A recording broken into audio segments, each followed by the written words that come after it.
There is a Swahili proverb that states, a person who has ever been bitten by a snake can easily be freaked out by the sight of a millipede. Hello and welcome to the third and final episode of Trauma Therapy Masterclass. My name is Rodgers Wafula. I'm a trauma recovery specialist and the founder of Trauma Warriors. In this episode, we shall examine the role of perception in determining the nature and extent of impact that a traumatic experience can have on a client. When I mention perception, I mean the process of interpreting something that we see or hear and use it to judge or give verdict on a situation, a person, a group, etc. In line with our objective for this session, how is the interpretation of an event determine the impact of a traumatic experience to a person? How a person processes information regarding a particular event or thing is not an isolated event.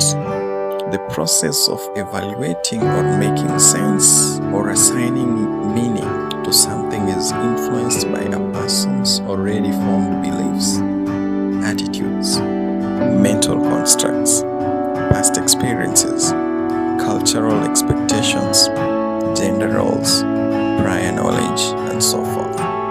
Therefore, a person who is still nursing the wounds of unhealed trauma is likely to be on guard and may react with avoidance, fear, or anxiety against situations or experiences that resemble the prior one. Such people are likely to operate on a fight or flight mechanism, even in harmless situations. This is because their evaluations are based on their past experiences. It is normal and it's very okay for them to be able to react as they do, but as mental health professionals, this is the point where we bring in the principles of trauma-informed care. Therefore, we need to help our clients to realize that their experiences with traumatizing situations has shaped or can shape their perceptions in life. For instance, a neglected child is likely to have trust and intimacy issues even later on in life. And this means that the process of re-traumatizations or experiencing a traumatic event for the second or third time is likely to elicit more severe impacts than the initial traumatizing experience.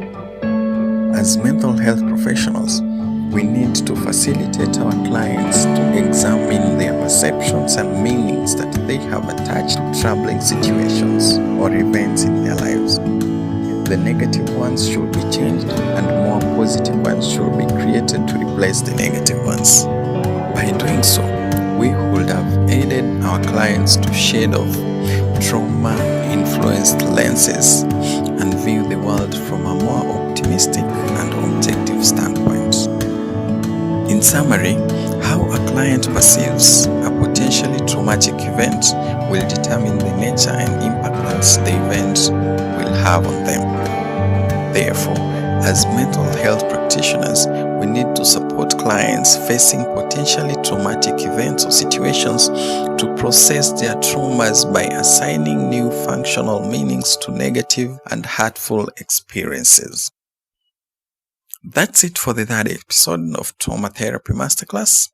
The bonus episode shall cover the factors that influence the impact of traumatic experiences, factors apart from perception.